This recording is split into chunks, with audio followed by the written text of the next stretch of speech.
Welcome to Lakshmi's ఇంటి వంటలు. మీకు మా వీడియోలు నచ్చినట్లయితే please do subscribe to my channel. నేను మీకు ఎంతో టేస్టీగా ఉండే గుత్తి వంకాయ కూర ఎలా తయారు చేయాలో నేర్పిస్తాను. దానికి కావలసినవి వంకాయలు 1/2 కిలో, కొబ్బరి కారం 1 కప్పు, కారం 1 స్పూను, ఉల్లిపాయలు 2, టమాటాలు చిన్నవి 2, ఉప్పు 1 స్పూను, పసుపు 1/2 టేబుల్ స్పూను, అల్లం వెల్లుల్లి పేస్ట్ 1 స్పూను, ఆవాలు జీలకర్ర 1 స్పూను,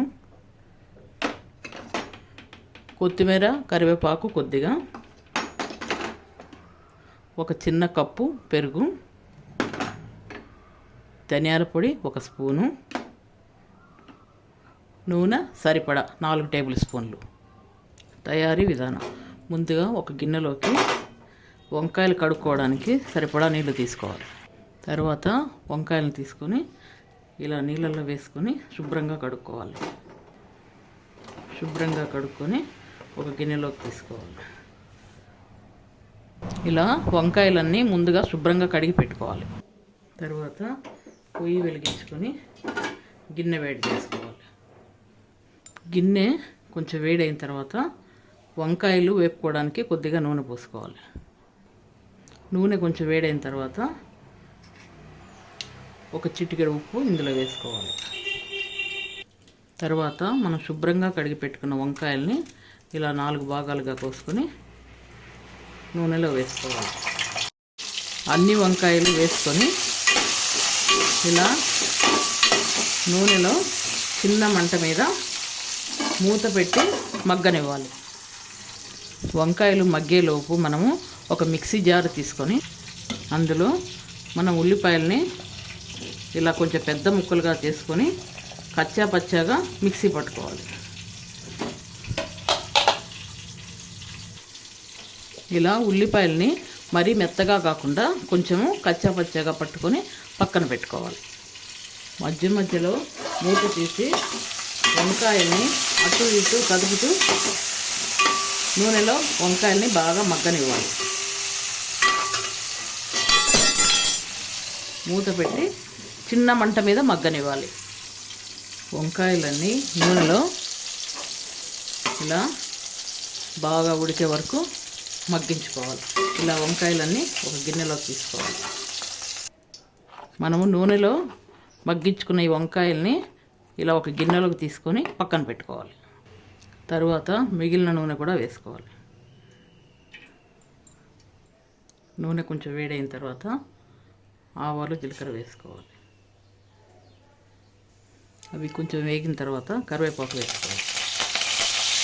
తరువాత మనము రుబ్బి పెట్టుకున్న ఈ ఉల్లిపాయ పేస్ట్ని వేసుకోవాలి. ఉల్లిపాయ పేస్ట్ వేసుకొని అంతా దోరగా వేయించుకోవాలి. ఇలా కలుపుకుంటూ దోరగా వేయించుకోవాలి. మనం వంకాయలు నూనెలో చిన్న మంట మీద మగ్గించుకున్న తర్వాత కొంచెం మంట పెంచుకొని ఉల్లిపాయలను వేగనివ్వాలి. ఈ ఉల్లిపాయ పేస్ట్ పచ్చి వాసన పోయే వరకు వేయించుకోవాలి. ఉల్లిపాయ పేస్ట్ కొంచెం వేగిన తర్వాత అల్లం వెల్లుల్లి పేస్ట్ వేసుకోవాలి. అల్లం వెల్లుల్లి పేస్ట్ వేసి అంతా ఇలా కలుపుతూ పచ్చి వాసన పోయే వరకు వేయించుకోవాలి. తరువాత కొత్తిమీర కూడా వేయాలి. వేసుకొని అంతా కలుపుతూ వేయించి ఉల్లిపాయ పేస్టు అల్లం వెల్లుల్లి అంతా మాడకుండా చిన్న మంట మీద వేయించుకోవాలి. తర్వాత మంట తగ్గించుకొని పసుపు, తర్వాత కారం, కొబ్బరి పొడి, ఉప్పు అన్నీ వేసి ఇలా అంతా కలిసేటట్టు ఒకసారి కలపాలి. అలా అంతా కలిపిన తర్వాత మనం తరిగి ఉంచుకున్న టమాటా ముక్కలను వేసుకోవాలి. తరిగి ఉంచుకున్న టమాటా ముక్కలు వేసుకొని అంతా ఇలా కలిసేటట్టు ఒకసారి కలుపుకోవాలి. అలా కలుపుకున్న తర్వాత ఈ పెరుగుని ఇందులో వేసుకోవాలి. పెరుగును అందులో వేసిన తర్వాత అంతా ఇలా కలిసేటట్టు కలుపుకోవాలి.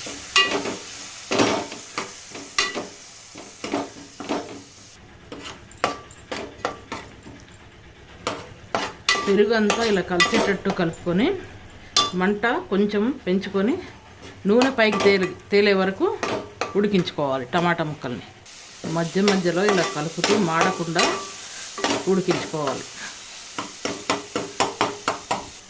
తర్వాత ధనియాల పొడి కూడా వేసుకొని కలుపుకోవాలి. ధనియాల పొడి కూడా వేసి అంతా కలిసేటట్టు ఇలా కలుపుకోవాలి. ఇలా మనం వేసినన్ని ఉడికి కొంచెం నూనె పైకి తేలే వరకు ఉడికించుకోవాలి. తరువాత ఇందులో తగినన్ని నీళ్ళు పోసుకోవాలి. నీళ్ళు పోసుకొని అంతా ఇలా బాగా కలిసేటట్టు బాగా కలుపుకోవాలి.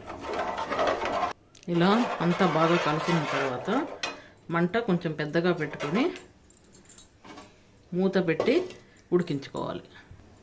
ఇలా మరుగుతున్నప్పుడు మనము నూనెలో వేయించి పెట్టుకున్న ఈ వంకాయలన్నీ వేసుకోవాలి.